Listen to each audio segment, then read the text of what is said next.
Hello class 7. Today we'll start the 32nd chapter of English 1, that is punctuation and capital letters.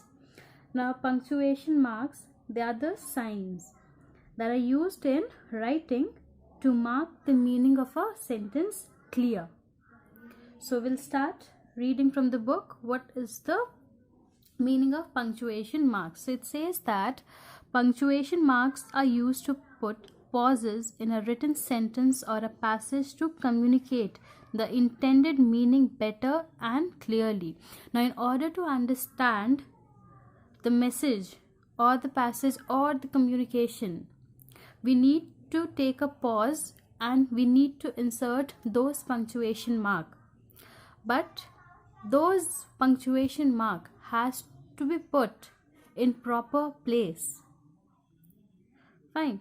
Now there are basically 14 types of punctuation mark, but we are going to study very common punctuation mark that are used.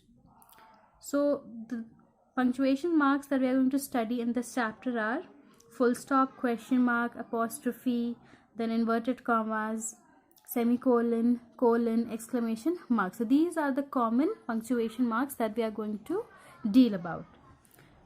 Okay. Now we'll read from the book. A punctuation mark may separate group of words in a sentence or separate sentences to convey a particular meaning. Now what does the punctuation mark do? They separate group of words that are written in a sentence or they separate sentences so that the meaning is conveyed in proper manner.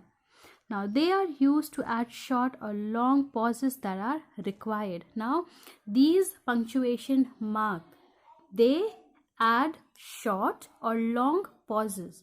Like continuously we cannot read the whole passage.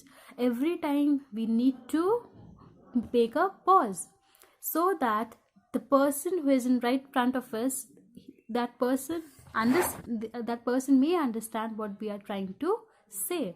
So thus whenever we read a story, whenever we read a message or any kind of a thing, there is a pause. Okay, so this is what we are going to study about. Now see, read the following sentences carefully. He has composed a poem. Now a statement ending with a full stop. Now what punctuation mark has been used over here? You can see full stop has been used. It means, and this full stop, it marks that your sentence is complete. And if you forget to put this full stop at the end of your sentence, so it will make your sentence incomplete, as if the person who will check your copy or the one who is going to read the sentence, it will prove to him that the sentence is incomplete and you need to add more sentences in it. Okay. Now second is, he has composed a poem, an exclamatory sentence with an exclamation mark. Now here this exclamation mark, when do we use exclamation mark? Whenever there is whenever we show some kind of excitement. Okay, that is the time when we use exclamation mark. Now see, has he composed a poem? Now here at the end you can see there's a question mark. That means question is being asked. Whenever you ask any question to somebody, there is always a question mark at the end of your sentence. Now the above sentences indicate that the same group of words can be used to ask a question, to make a statement, or to express surprise. Now these three sentences, the meaning is same, but they are expressing in different way. So when you add different punctuation mark, so it means that they have different expression. The punctuation marks hold the key to this secret. So the use of different punctuation marks can alter the meaning of a group of words. It is also important to use the correct punctuation mark at the right place. Read the examples given below. It is very important for you all to put the correct punctuation mark after every sentence. Now, what are you thinking of, Rita? Without punctuation, what are you thinking of, Rita? The speaker wants to express surprise that the person addressed is thinking of Rita. Sentence B with punctuation marks at the right places conveys that clearly, but in sentence A, it appears that the speaker is asking Rita what she is thinking of. So if you see in sentence number A, there's no exclamation mark after what. And see in sentence B, what, then exclamation mark. Are you thinking of Rita? Now, it appears that the speaker is asking Rita what she is thinking of. This does not convey the right thought. So it is clear that punctuation marks have to be used carefully to convey the right meaning. Important punctuation marks generally used are full stop, comma, inverted commas, exclamation mark, question mark, colon, semicolon, apostrophe, hyphen and dash. So these are the common punctuation marks that we are going to study in this chapter. There are other punctuation marks also, but here in this chapter we are going to cover only this much. To begin with, we'll start with full stop. A full stop is used to mark the end of a statement, a command, a request or an instruction. Whenever there is an statement, there is a command, there is a request or an instruction, we put full stop at the end of the sentence. So if you look into the example, get me a glass of orange juice. This is a command. So full stop. Delhi is a historical city. Full stop. Statement. Either the sentence comprises of a command or either the sentence comprises of a statement. In both cases, full stop has been used. Now, we also use a full stop after an abbreviation of any initials. Now, full stops are also used whenever we use the initial. Initial means the first letter of your name. Suppose Mr. M.K. Gupta. Now here M, the name starts with M, there's middle name that starts with K. So between these two there's a full stop. After M there's a full stop, after K there's a full stop. That means this person has two names, the first name and the middle name. Then C.M, that is Chief Minister. Now in modern usage, full stops are not used with abbreviations. In Mrs., Mr., Doctor, full stops are omitted. Now the things are changing.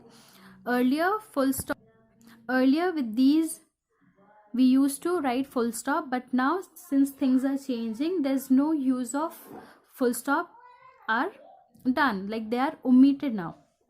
While writing USA and UK, we can write USA or UK as both are correct. Even if we are even if we're following this way, even this is correct.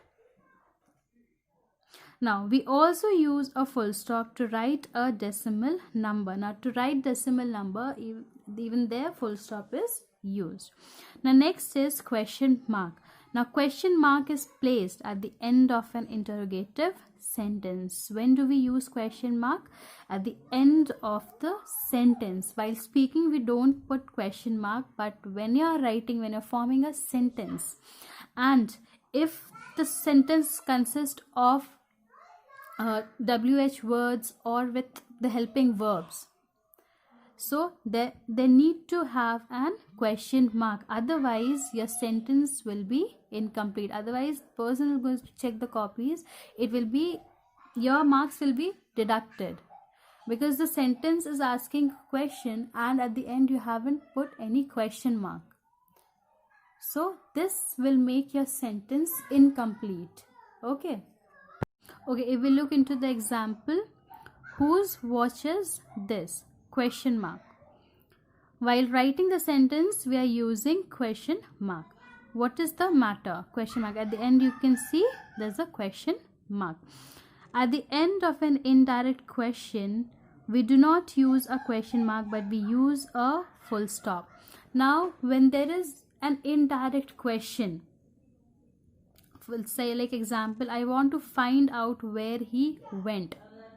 So in these kind of indirect question marks are not used. rather instead of question mark, full stop is used. Okay. Now inverted commas. Inverted commas are used to enclose the actual words of a speaker. Now inverted commas are used whenever we quote any important words, any important line, or any important words of the speaker. Suppose Rita said, "My bag is heavy." Now here the speaker is Rita. What did she said? She said that my bag is heavy. So the use of inverted commas. Then John said to Mary, "Let us submit the project to the teacher." What did John said? Let us submit the project to the teacher. This is the important line that he said. So this line is enclosed with inverted commas. Now next is apostrophe. Apostrophe is used to show possession or omission of letters. Example, the boy's shoes are polished. Now when do we use apostrophe s? Whenever we talk about any singular person, whenever we talk about only one thing, then we use apostrophe s. Here the boy's shoes are polished. So whenever we talk about one singular person, that time we use apostrophe s. Suppose Rita's bag is heavy. So here we are not talking about more than two Ritas, but we are talking about only one Rita. So Rita's bag is heavy. See, the boys' water bottles are empty. Now here, after addition of s and then using this apostrophe means that we are talking about more than two boys. Then, they didn't believe me. Now whenever we omit the letters, whenever we use short forms, then also we use apostrophe. For example, this did not. We have used this did not and this didn't as a short form over here in the sentence. They didn't believe me. So the short form of did not is didn't. So did did and then apostrophe t. Then I wasn't well, was not. Again the use of apostrophe after n, use of short form. Right? Now apostrophe may also be used to show time and distance. Example, she needs a month's leave. Apostrophe is also used to show time or distance. Apostrophe may be used to form plural of letters and figures. Examples, there are 3 T's in the word tattoo. There are 2 MAs in that group of teachers. Apostrophe may be used to form plural of letters and figures. So if the word is suppose tattoo, if this is a spelling of tattoo, so I'm just saying that there are 3 T's. So if there are 3 T's, that means this is a plural because it is more than one. So I'm just saying that there are 3 T's. So T apostrophe S. Then there are 2 MAs in that group of teachers. Now there are 2 teachers who have persuaded MA. So there are 2 MAs. MA apostrophe S. Fine. Now while writing any name ending with S, we add only an apostrophe to indicate possession. Now whenever any name that is ending with S, we add just this apostrophe sign without S on the top. It indicates the possession. See, John Keats' poems are masterpiece in the treasury of English literature. Now see, Manas, again it's ending with S, here Keats ending with S. Manas' books are covered. So like here if I said that, see here if you see Rita is not ending with S. That's why I've used apostrophe S. But here Manas, here itself the name is ending with S, so I don't need to add extra S after Manas. I don't need to write in this way. I just need to add this comma on the top, the apostrophe sign. Okay. Now, in case of plural nouns which end with the letter S, the apostrophe is added, but an S is not added after it. Now see, boys. Boys hostel has all the facilities. Now boys hostel, it doesn't comprise of only one boy. There are many boys who stays over there. So apostrophe after S. Same with girls. Girls school is near the post office. So after girls, this apostrophe sign. However, when the plural nouns do not end with an S, then after the apostrophe an S is used. Now, with plural nouns, we don't need to add extra S. We just need to add comma, the apostrophe sign on the top. But when the plural nouns doesn't end with an S, there we have to add S. Suppose children. Then children's book are being sold in the bookshop at a 50% discount.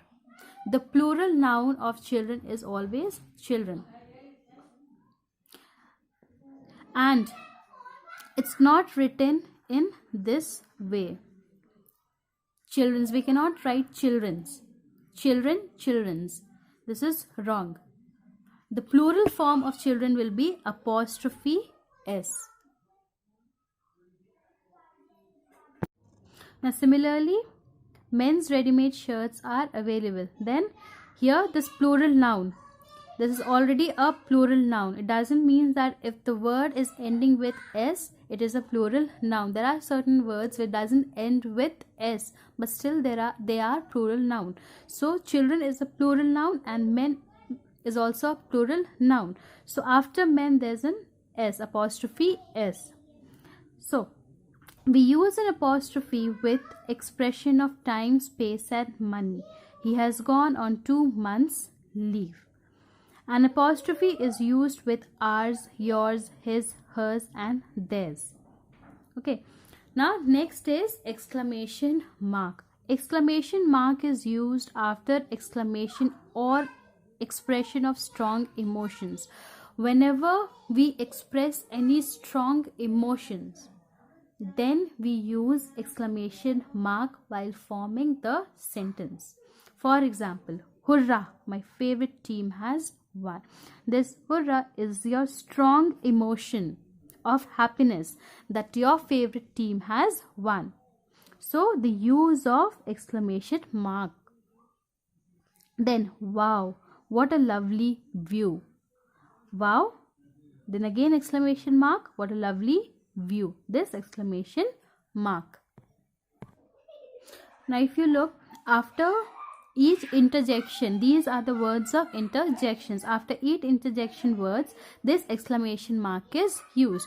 But it's not necessary that a sentence, if there is a sentence and a sentence doesn't have an interjection, without the use of interjection word also you can use exclamation mark. So if you see this example B, if you just omit wow and if you just make a sentence, what a lovely view, and then exclamation mark, even this sentence will show strong emotion.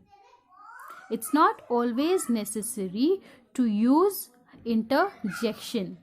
Okay. So today we'll study till here, and in the next part of the video we'll start with semicolon and colon. Okay. Then use of capital letters and then use of comma.